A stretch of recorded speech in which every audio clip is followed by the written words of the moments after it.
नमस्कार।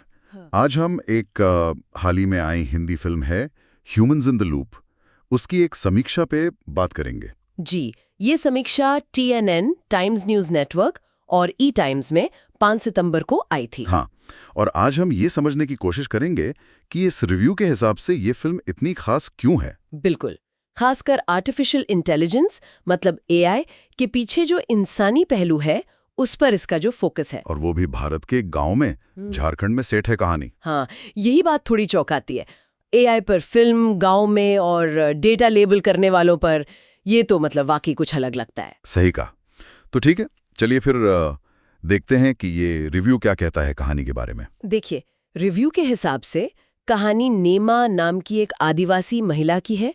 वो कुछ मुश्किलों के बाद अपने बच्चों के साथ झारखंड में अपने गांव वापस आती है और वहां उसे एक डेटा लेबलिंग सेंटर में नौकरी मिलती है। डेटा लेबलिंग सेंटर गांव में? हाँ, ये वो जगह है जहां लोग AI सिस्टम को ट्रेन करने के लिए वीडियो या तस्वीरों में चीजों को पहचान कर टैग करते हैं। अच्छा, तो ये जो हाईटेक AI ट्रेनिंग का काम है, जो हम सोचते हैं बड़े शहरों में होता होगा, हाँ, बेंगलोर, हैदराबाद, वो असल में इस फिल्म में एक गांव में हो रहा है। रिव्यू में इस कंट्रास्ट पे जरूर बात की होगी। बिल्कुल की है। और रिव्यू इसी बात पर जोर देता है कि फिल्म AI को कोई डरावनी चीज या भविष्य के खतरे की तरह नहीं दिखाती। तो फिर कैसे दिखाती है? उसका फोकस है उन लोगों पर जो ये अदृश्य काम करते हैं, मतलब AI के पीछे की जो मेहनत है, जो लोग हैं। समझ गया। तो ये सिर्फ टेक्नोलॉजी पर नहीं, बल्कि श्रम, शायद जाति, सांस्कृतिक पहचान, इन सब चीजों को भी छूती है। हाँ, रिव्यू यही कहता है कि फिल्म इन सब मुद्दों को उठाती है। श्रम, जाति, सांस्कृतिक स्मृति, ये दिखाती है कि AI हमारी रोजमर्रा की जिंदगी से कैसे जुड़ता है। ये सिर्फ सिलिकॉन वैली की कहानी नहीं रह जाती, ये झारखंड के गांव की भी कहानी है कि कैसे ये ग्लोबल टेक लोकल जिंदगी से टकराता है। ये जो डेटा लेबलिंग का काम है, सुनने में थोड़ा मैकेनिकल सा लगता है ना, तस्वीरें टैग करना। हाँ, ऊपर से तो यही लगता है। रिव्यू बताता है कि काम दोहराव वाला है, मतलब घंटों स्क्रीन के सामने बैठना, कीड़ा पौधा, खुश दुखी चेहरा, ये सब टैग करना। लेकिन रिव्यू कह रहा है कि इसमें और भी कुछ है। जी, रिव्यू नेहमा के नजरिए से इस काम की जटिलता दिखाता है। उसके लिए हर क्लिक, हर लेबल सिर्फ एक डेटा पॉइंट नहीं है। अच्छा, वो कैसे? वो उसके अपने ज्ञान, जो उसके समुदाय का ज्ञान है, और जो सिस्टम उससे मांग रहा है, उसके बीच एक तरह का संघर्ष है।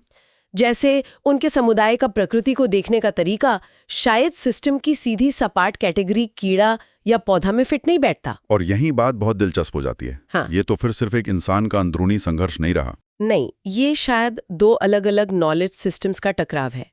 रिव्यू में एक बड़ी अच्छी उपमा दी गई है। क्या? कि AI एक बच्चे जैसा है, वो इंसानों से सीखता है। ये तो सुना है। तो रिव्यू कहता है कि ये सिर्फ कहने की बात नहीं, ये फिल्म के सेंट्रल आइडिया को समझने की चाबी है। इसका मतलब ये हुआ कि जैसे हम बच्चे को सिखाते हैं, वैसे ही AI सीखता है, और इसमें हमारे पूर्वाग्रह भी आ जाते हैं। बिल्कुल, रिव्यू इसी बात पर जोर देता है। यहीं से मानवीय बायस यानी पूर्वाग्रह AI सिस्टम में घुस जाते हैं। कैसे? ये जो छोटे छोटे लेबल हैं, खुश दुखी, कीड़ा पौधा, इनसे हाँ। ये जो चुनाव है, ये असल में लेबल करने वाले इंसान के अपने अनुभव, उसकी संस्कृति, उसके जाने अनजाने के बायस से प्रभावित होते हैं। तो मतलब जो लोग AI को ट्रेनिंग दे रहे हैं, वो अनजाने में अपनी सोच, अपनी कमियां भी उसमें डाल रहे हैं। एग्जैक्टली। रिव्यू की ये एक मुख्य अंतर्दृष्टि है। वो दिखाता है कि कैसे स्थानीय ज्ञान, जो बहुत सूक्ष्म होता है, उसे जब एक स्टैंडर्ड ग्लोबल सिस्टम के फ्रेमवर्क में फिट करने की कोशिश होती है, तो वो फ्लैट हो जाता है। समीक्षा में ये शब्द इस्तेमाल हुआ है। हाँ, फ्लैटेंड। मतलब नेहमा और उसके समुदाय का प्रकृति से जो गहरा रिश्ता है, उसे सिस्टम की कीड़ा पौधा जैसी बाइनरी कैटेगरी में समेटने से उसकी रिचनेस खत्म हो जाती है। ये बहुत जरूरी बात है। पर क्या रिव्यू ये कहता है कि सिस्टम ही विलन है या टेक्नोलॉजी खराब है? नहीं, और यही बात दिलचस्प है। रिव्यू के मुताबिक फिल्म सिस्टम को विलन नहीं बनाती। अच्छा। बल्कि उसे एक ऐसी ताकत की तरह दिखाती है जिसका स्वभाव ही है मानकीकरण करना, स्टैंडर्डाइज करना, कॉम्प्लेक्स चीजों को सिंपल बनाना उसकी जरूरत है। लेकिन इस प्रोसेस में अनजाने में ही सही बहुत कुछ जरूरी चीजें खो जाती हैं, खासकर उन समुदायों का ज्ञान जो हाशिए पर हैं। तो ये दोष देने से ज्यादा प्रक्रिया को समझने पर जोर है। बिल्कुल, ये इसे आम टेक्नोलॉजी खतरनाक है वाली कहानियों से अलग करता है। सही है। अच्छा, अब जरा फिल्म के स्टाइल और एक्टिंग पर आते हैं। रिव्यूज बारे में क्या कहता है? फिल्म का जो अंदाज है उसे रिव्यू में डॉक्यूमेंट्री जैसा बताया गया है। शांत है, धीमी है, लेकिन बहुत प्रामाणिक, ऑथेंटिक। तो मतलब मेलोड्रामा वगैरह नहीं है? नहीं, बिल्कुल नहीं। एक ठहराव है जो कहानी को गहराई देता है। रिव्यू कहता है कि ये दर्शकों को कैरेक्टर से जोड़ता है। रिव्यू में झारखंड के लैंडस्केप और लैब के माहौल के कॉन्ट्रास्ट का भी जिक्र है शायद। हाँ है, और ये कॉन्ट्रास्ट बहुत सिंबॉलिक है। एक तरफ खुला आसमान, प्रकृति, पारंपरिक ज्ञान, और दूसरी तरफ लैब का वो बंद, आर्टिफिशियल, नीली रोशनी वाला माहौल, जो स्टैंडर्डाइजेशन और ग्लोबल टेक का प्रतीक है। रिव्यू कहता है निर्देशक ने लैंडस्केप को बहुत खूबसूरती से कैप्चर किया है। ये शायद दो दुनियाओं का तनाव दिखाता है। हाँ, कह सकते हैं। और एक्टिंग, खासकर मुख्य भूमिका में जो हैं सोनल मधुशंकर।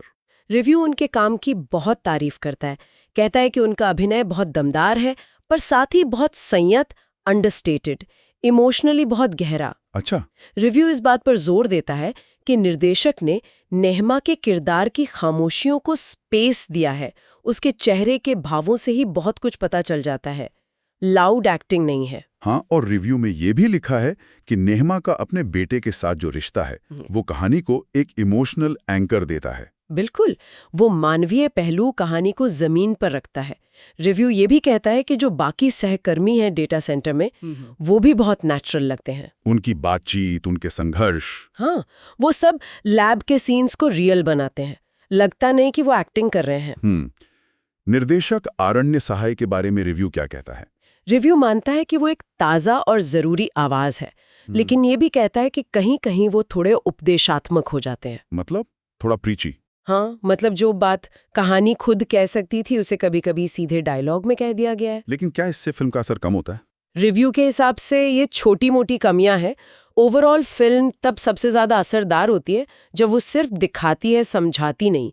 और रिव्यू फिल्म के इसी संयम की तारीफ करता है।